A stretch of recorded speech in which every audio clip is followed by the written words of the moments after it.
and I'm listening to the music, to the conversations. Then he turns around and he said, Gus, you come from a good family, priestly family. Your father's a priest in all the generations. And the church need young men from that tradition who spoke Arabic. Would be nice to think about going to the seminary someday, become a priest like you. I says, no.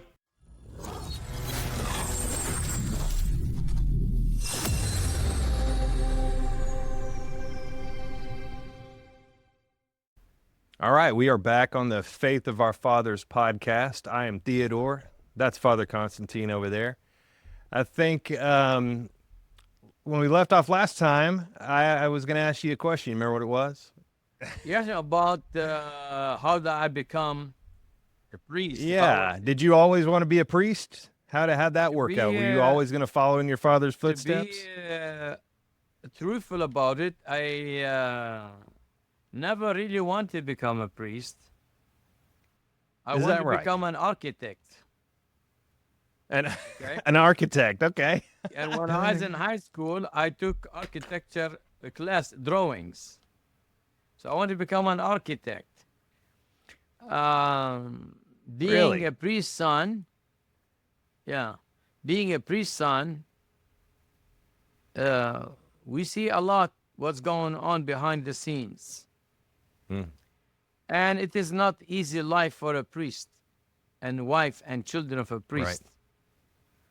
Especially, when you try to serve a community that have people who believe in God and they want to be instrumental as spokesmen, as leaders, and sometimes tensions, pride get involved. And so I witnessed in the ministry of my father. He was in Omaha, Nebraska. He was in Iron Mountain, Michigan, but wasn't there. So Omaha, Nebraska, Albany, New York, Danbury, Connecticut, Philadelphia, Pennsylvania, Beckley, West Virginia, Fort Lauderdale, Florida. So in the places that I lived with my dad before I went to the seminary was Omaha, Albany, Danbury. Then from there I was at the seminary when ended up going to the seminary. However,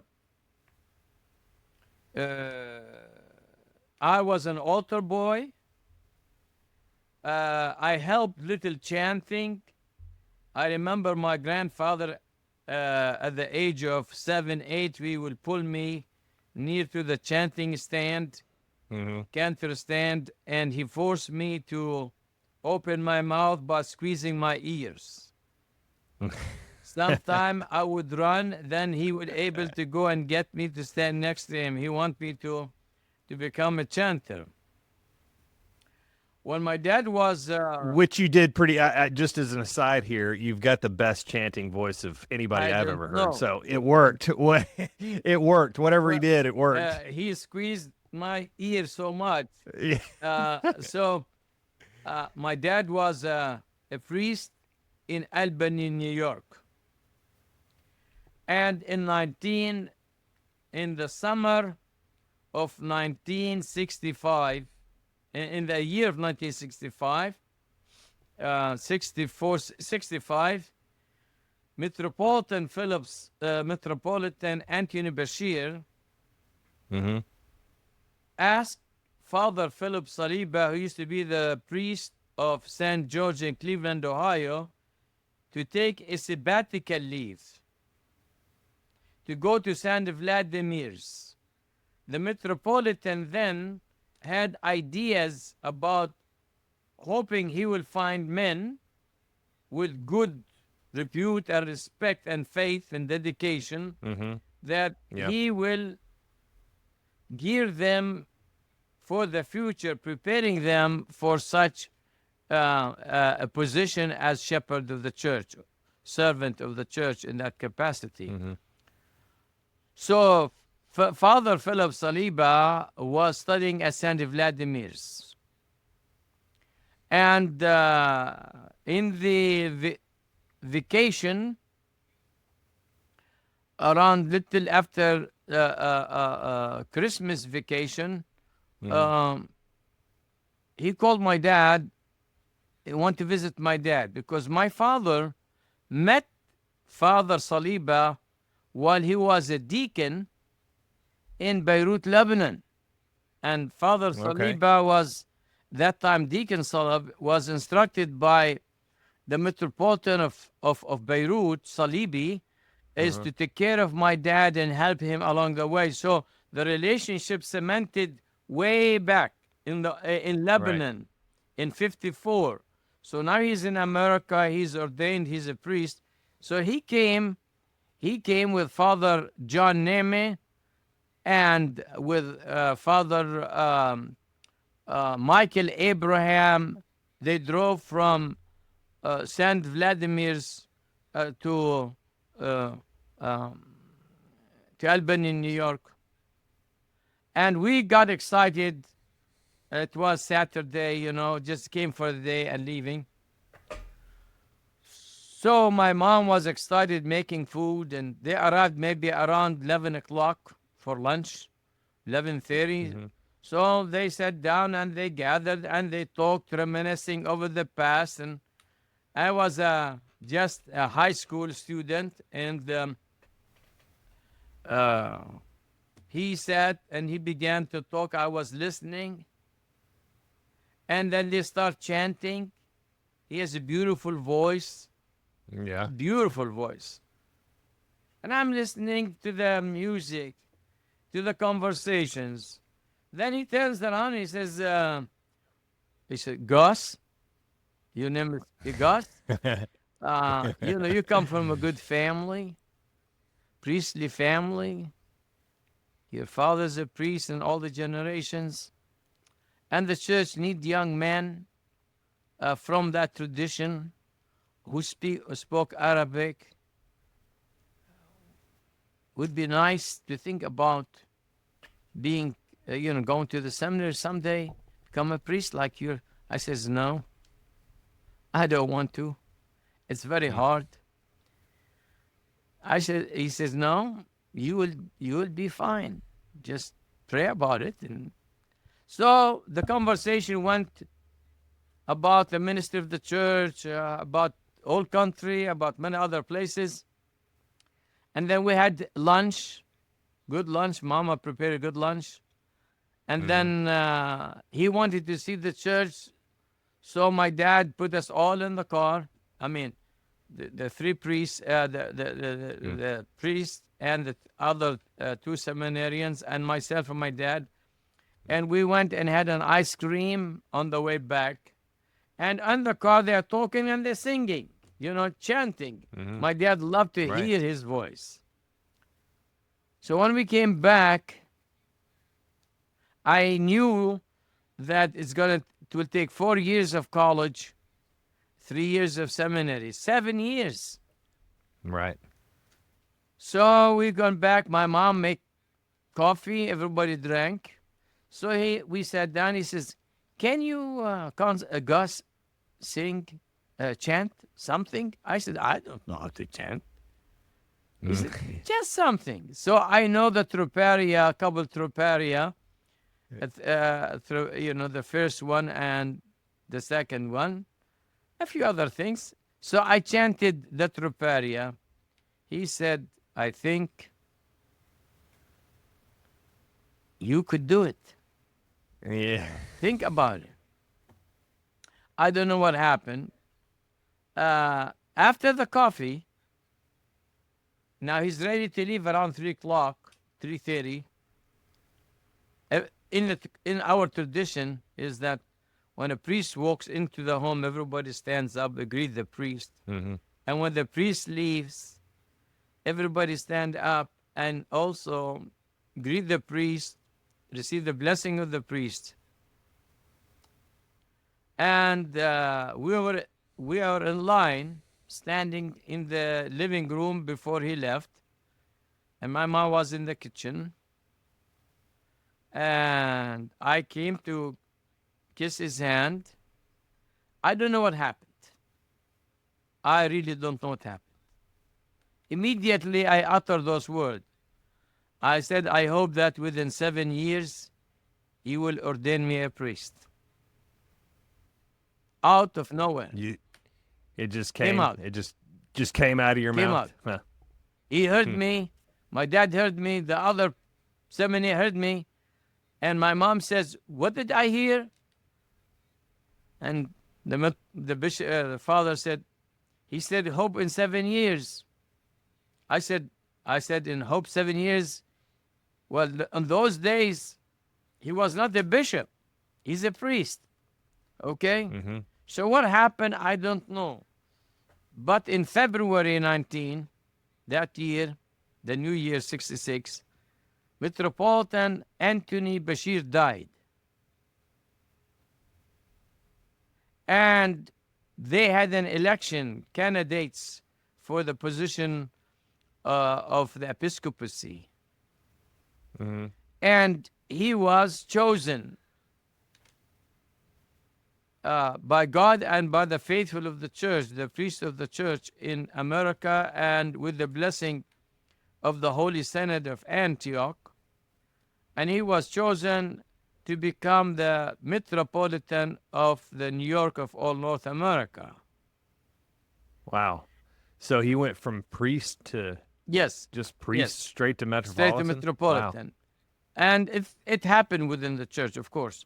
Mm-hmm. So now the time has come for him to go with delegation to the old country, to Damascus and to Lebanon, to meet with the Holy Senate for the consecration.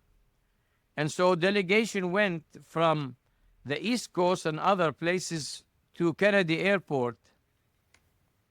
And I was with my dad. We drove to Kennedy Airport. My dad drove. Mm-hmm. And we were gathered in a special room at the airport to have a dinner before his departure. Okay, it was early departure. And about maybe 5, 6 o'clock, something like that. But we had something to eat around 2 o'clock, late lunch or something like that. So when we decided now we have to bid him goodbye, as everybody else came along, I was in line. I said, Your Eminence, I want the blessing. I took his blessing. He blessed me. He says, are you still on your word? I said, yes. So he said, now on your way back to Albany, New York, you stop at Sandy Vladimir's and register your name. And so after the blessing, I said, we will. After the blessing, my dad drove to Sandy Vladimir's, and my dad parked the car, and we were able to go to find where is the main office in the old building. Mm-hmm. Mm-hmm. And as we were walking, I met a man by the name John Abu Jamra. He was a seminarian. He's maybe his last year. And my dad and him, they start talking. I got introduced to him. So in the conversation, he says, what are you here? My dad said he's going to registering him at the seminary to go to college. And in those days, you have a program called pre-theological student where you go to college, live at the seminary, and you finish college, still study at the seminary. So it took 7 years. That's why the idea of 7 years. Mm-hmm. So when he says, he said, I recommend that you, Gus, go finish college someplace else, then come back to Saint Vladimir's if you want to. Kinda, he Mm-hmm. put ice on my shoulder. I did not appreciate his remarks. I thought Right. he would be, encourager. And but anyhow, he died. Rest his soul. He was a good instructor, Christian education department for so many years. Mm-hmm. We maintained a friendship and throughout the years when he was alive and I was involved in the church. But I registered my name and then I ended up entering the seminary. So Metropolitan Philip, the elected candidate, want Mm-hmm. to be consecrated, and he was consecrated in Lebanon. And I went to Saint Vladimir's, and we forged a path, me and him. So he has been my spiritual father. He has been like a father, a brother, a Metropolitan mentor, Philip was. and we entered the same path of ministry. He was the leader of the church, and he had built the church in such a way on the foundation of our forefathers, um, Hawawinis and Mm-hmm. Metropolitan Anthony Bashir, which I have written a book on the life of the history of the Archdiocese and the life of Anthony Bashir. So Metropolitan Philip, I was with him from day one. Really? Yes, Wow. yes, and we spend, every year I would go and to Florida, spend a week or so with my family and visit with him. But he was my dear father, my dear brother. Really, we miss him. He was a giant. Yeah. He was. Yesterday, I received a phone call. No, I Mm-hmm. received a message 3 days ago from His Grace Bishop Basil, who was with me at the seminary. Graduated together. He lives in which? Oh, Yeah. really? We graduated together, dear friend, through all the years. So he informed me that Lewis Scott passed away. Lewis Scott, who took the name Anthony, he was the young man. He came from a problem with alcoholism and so forth, but he went Mm-hmm. to school. He worked very hard. Uh, Evidently, he heard about the history of the church when he was studying at the college. He became Orthodox, and a few months later, he goes to St. Nicholas Cathedral, and there he sees the Metropolitan and greet the Metropolitan, and he says to the Metropolitan, Your Eminence, I want to become a priest. And His Eminence says, Really? Yes. So he said, Why? You have 2 weeks. Register your name and go. Lou was very poor. And none of his family were Orthodox. He just embraced the faith and set a Mm-hmm. path. So, because his desire to become a priest, he hitchhiked from California to San Vladimir To New York. to New York. Wow. And I was the proctor during the summer. I lived 6 summers at Saint Vladimir, 5 summers at Saint Vladimir's, working there. Mm-hmm. And here's a man coming, walking, tall, skinny guy in the summer with a red package on his back. He said, "My name is Lou, and I am here to register my name at Saint Vladimir's." I said, "Who sent you?" He said, "Well, I was instructed by His Eminence Metropolitan Philip." I said, "Okay." I looked on the paper. His name is not there. I said, "Well, your name is not here, but let me call the headquarters and I'll find out." I called, and that time Bishop Antun was just a priest in the archdiocese helping Sayyidina, who was not a Mm-hmm. bishop. He said, "Who's that?" I said, "Lou Scott." "Who's Scott?" I said, "I don't know." He's Sayyidina met him in California and tell him to come and hitchhike. "What did he do?" I said, "He hitchhiked from California to New York." his heart, he need to go back. I said, he's here. He's here, Father.